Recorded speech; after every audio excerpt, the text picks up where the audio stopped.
국가 채무, 숫자가 문제가 아니고 실력과 신뢰가 문제다. 존경하는 하준경 한양대 경제학부 교수의 참신한 설명입니다. 볼까요? 정부가 국채를 발행해 나라 빚을 늘린다고 하면, 그렇죠, 나라 살림이 부실해지는 느낌을 갖게 됩니다. 그런 느낌 받을 수 있어요. 국채를 발행하면은 빚을 자꾸 늘린다는 거니까. 반면에 정부가 세금을 딱 거둔 만큼만 딱 쓰면, 100조를 거두면 100조, 500조를 거두면 500조만큼만 딱 쓰면, 번 만큼 거둔 만큼 딱 쓰면 건전재정이라고 말한다. 그런 것 같지 않습니까? 그런데 과연 정말 그럴까? 그렇지가 않습니다. 그게 엄청난 오해라는 것을 설명하고 있습니다. 다음에 두 방식을 비교해 보자. 첫째는 지금 쌀을 세금으로 내요. 노후에 쌀을 수당으로 받는 방식이다. 둘째는 쌀을 주고 국채를 산 후 내 주머니에서 쌀이 나가는 건 똑같죠. 그런데 곧바로 국고로 세금으로 내는 게 아니고 쌀을 줘서 국채를 삽니다. 국채를 산 후에 노후에 그 국채를 갖고 있는 국채를 팔아서 다시 쌀로 교환받는 방식이다. 어느 게 더 나을까요? 이걸 한번 곰곰이 생각해 보시기 바랍니다. 굉장히 많은 것을 알려줍니다. 중간에 긴 설명은 생략하고 여기부터 보겠습니다. 국채와 세금의 본질적인 차이가 뭘까? 첫째, 우선 위험 분담 방식이 다르다. 국채는 정부가 원금과 이자에 대한 지급을 보장하는 거죠. 그러니까 상황 변화에 따른 위험을 정부가 1차적으로 부담한다. 반면에 세금을 정부에 맡기면 그 세금을 활용하는 사례에 있어서는 국민이 느끼는 위험이 더 크다. 세금이 더 위험하다는 겁니다. 나중에 수당 액수가 조정될지도 모르기 때문이다. 이 핑계 저 핑계, 이 상황 저 상황을 언급하면서 수당이 조정될 수가 있죠. 그런데 국채는 원리금 지급을 보장합니다. 국채를 얼마나 활용하는가를 보면 정부가 얼마나 위험을 부담하는지도 알 수 있다는 거죠. 국채를 많이 활용하면 정부가 많이 위험을 책임지고 부담하는 것이다. 이렇게 되는 겁니다. 둘째는 국채는 활용 가능성이 높습니다. 시장에서 쉽게 거래됩니다. 국채가 발행되면 국채가 시장에서 돌아다니죠. 공권력을 가진 정부가 위험을 안고 책임을 지고 딱 보증하는 만큼 국채는 안전자산으로 간주됩니다. 프리미엄이 붙고 싼 금리에도 잘 팔립니다. 나아가 민간이 국채를 선호하고 축적할수록 다음 국채, 차환 발행, 예를 들면 10조의 채권이 국채가 만기가 돼서 돌아오면 그 10조만큼의 새로운 채권을 발행해서 그것을 갱신할 수 있는 거. 그래서 사실상 국채의 채무를 연장할 수 있는 거. 거기에 플러스 새로운 신규 국채의 발행 여지도 커집니다. 정부의 공권력이 시장에서 자본으로 바뀌는 겁니다. 이게 제일 중요한 말이에요. 정부의 공권력, 책임, 신뢰성이 시장에서 자본으로 바뀌면 이 자본이 엄청난 가치 증식으로 이어질 수 있다. 엄청난 가치를 실현할 수 있다는 겁니다. 이게 굉장히 중요합니다. 경제에 활력을 불어넣는 요인이 될 수 있다는 거죠. 여기서 쓸데없는 걱정 하나가 대두될 수 있는데, 정부가 금융시장에서 민간이 차지할 수 있는 기회를 빼앗아 가기 때문에 경제가 위축되는 게 아니냐, 이런 이야기를 할 수도 있습니다. 그러나 노벨 경제학상 수상자들인 벤트 홀름스트램과 장 티롤의 연구에서처럼 거시적인 불확실성이 클 때는 국채라는 안전자산이 기업의 부담을 덜고 금융시장을 발전시키는데 큰 역할을 한다는 겁니다. 이게 무슨 얘기냐? 안전자산이 부족하면 민간은 낭비적인 저축, 국민경제 전체에 보탬이 안 되는 저축, 무식한 저축을 한다는 겁니다. 즉 쌀을 먹지 않고 쌓아두는 일을 하는 겁니다. 투자할 데가 없으니까 그냥 갖고 있다는 거죠. 이런 행태가 집단적 전체적으로 이루어지면 이 쌓인 저축, 쌀을 금융시장이 소화해내기가 버겁게 됩니다. 따라서 정부가 국채를 적극 활용해서 안전자산을 제공하는 대신에 이 쌓이는 쌀을 흡수해서 정부가 흡수해서 다시 민간으로 돌려주는 그런 식으로 시장을 보완할 수가 있는 거죠. 좀 더 자세히 설명드리면 저축되는 돈이 은행에 저축되기만 하면 은행은 돈을 굴릴 때를 못 찾아요. 전부 자기에게 돈을 맡기는 사람만 있습니다. 빌려가는 사람이 없는 거예요.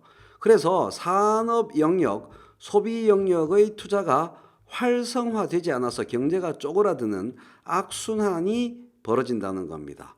모두가 저축만 하면 모두가 힘들어진다는 겁니다. 저축하게 하면서 소비가 활성화되는 방법이 없을까? 그게 채권이라는 거예요.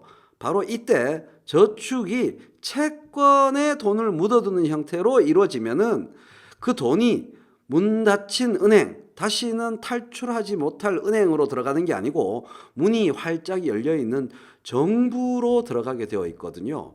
정부로 들어가면 어떻게 돈이 다시 나오죠? 재정 지출의 형태로 복지 지출이라든가 여러 가지 정부의 돈 씀씀이의 형태로 민간으로 시장으로 되돌아오는 겁니다. 그러면 투자와 소비가 활성화되는 거죠. 오늘 제일 중요한 거 설명 깔끔하게 마쳤습니다. 이제 하준경 교수의 글을 계속 읽어보죠. 쌀을 예로 들었지만 우리가 소비하는 재화와 서비스 중에는 쌀보다 내구성이 적은 것이 태반이다. 지금 쓰지 않으면 썩거나 아예 생산되지도 않고 사라지는 것이 많다. 불안감을 해소해줄 안전자산, 국채 같은 안전자산이 부족하면 과잉저축이 발생하게 되고 그게 과소지출로 이어진다. 지금까지 한국 경제에서 위험은 주로 민간이 떠안았다. 외환위기 이전에는 대기업이 부채를 안고 투자를 늘렸으나 파국을 맞았다. 이후에는 가계가 빚을 떠안았으나 소비의 압박이 가해질 만큼 가계부채가 늘었다. 양쪽 다 문제였던 거죠. 불확실성이 커질수록 민간은 흑자, 즉 저축을 원한다. 당연하지요. 이때 정부까지 흑자를 원하면 큰일 난다. 내수가 쪼그라든다. 아주 중요한 얘기입니다. 불확실성이 커질 때는 민간은 가게든 기업이든 공이 저축을 원한다. 흑자를 원한다. 이때 정부까지 흑자를 원하면 망한다 이 말입니다. 외국 빚에 의존하는 게 아니라면 정부의 적자는 곧 민간의 흑자이고 나라 빚은 곧 민간의 자산이다. 조금 전에 설명드렸다시피 저축이 국채라는 형태로 이루어지면 민간은 고스란히 돈을 키핑하고 저축하게 되고 정부가 적자를 지게 되는 것이죠. 그렇게 생긴 나라 빚은 곧 민간의 자산이 되어서 투자 활성화로 이어질 수 있다는 겁니다. 미래 세대는 길게 보면 채권 채무를 모두 물려받으니 국채가 이들의 부담을 미래 세대의 부담을 늘리는 원인이 될 수 없다는 겁니다. 오히려 국채는 안전자산이 필요한 이들과 지금 당장 쌀이 필요한 이들의 욕구를 동시에 충족시킨다는 거죠. 안전자산이 필요한 이들은 돈을 지금 갖고 저축을 어디다 하지 하는 돈이 여유가 있는 사람들입니다. 그 돈을 낭비하지 않고 국채에 투자하는 거죠. 저축도 하고. 그러면 그 돈이 국채가 돌고 돌아서 결국 지금 당장 돈이 필요한 사람들에게 간다는 겁니다. 그래서 인구 고령화로 인한 부담을 함께 극복하게 하는 통합의 매개체가 되는 겁니다. 돈이 많은 사람들이 결국 돈이 적은 사람들을 도와주는 순환 구조를 정부가 만들어내는 거예요. 가만히 있어도 고령화 때문에 수십 년 후에는 북유럽 수준으로 재정 부담이 늘어난다는 말이 2000년대 중반부터 사람들 사이에서 많이 있어 왔습니다. 만약 그때부터 2005년께부터 정부가 국채를 과감히 발행했더라면 지금 한국은 어땠을까요? 사회 안전망을 더 확충할 수 있었겠죠? 국채를 발행해서 복지 지출을 늘려서 주거비와 사교육비를 줄일 수 있었겠죠? 그러면 가계부채와 저출산 문제가 지금 2019년에 맞닥뜨려진 만큼 이 정도로 심해지지는 않았을 거라는 거죠. 저출산이 약화되면 당연히 고령화는 느려질 것이고 그랬다면 미래 세대의 부담도 줄었을 거라는 거죠. 비록 영국, 프랑스 수준인 한국의 국채 신용도가 일본, 중국 수준에 머물렀을 수는 있겠지만 각자 도생으로 내몰리다가 빚 때문에 생명을 잃는 사례들이 지난 10년 동안, 10몇 년 동안 그렇게 많이 벌어지지는 않았을 것이다. 여기서 하준경 교수의 위대한 명제가 출현합니다. 주목하세요. 국가 채무 비율 40%니 70%니 100%니 하는 것은 정부의 위험 부담을 보여주는 숫자이기만 한 것이 아니다 이 얘기입니다.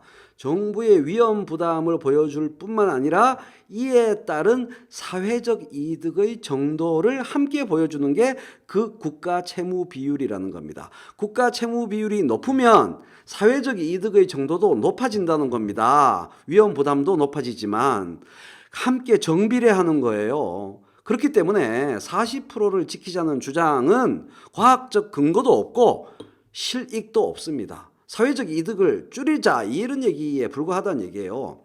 국제통화기금 보고서 IMF 보고서를 보면 한국은 240%도 괜찮다라고 하는 겁니다.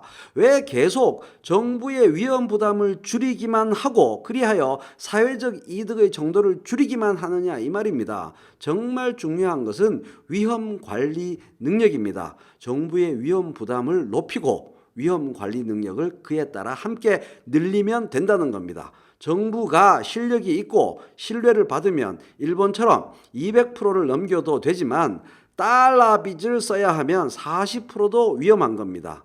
한국 관료들의 실력은 어느 선진국 못지 않습니다. 도구마 독단에 얽매이지 말고 경제의 필요에 따라 국채를 제발 좀 적극 활용하기 바랍니다. 기재부요 이렇게 말하는 거죠. 사람이 빚이 좀 있어야 화이팅 투지에 넘친다 이런 말은 약자에게는 할 수 없는 가혹한, 개인에게는 가혹한 말이지만 정부에게는 기대의 말이고 격려의 말인 겁니다. 그러므로 정부요 기재부요 빚을 늘리세요. 빚을 늘려야 여러분에게 투지가 생기고 한국 경제를 잘 이끌어갈 수 있습니다. 화이팅 하세요.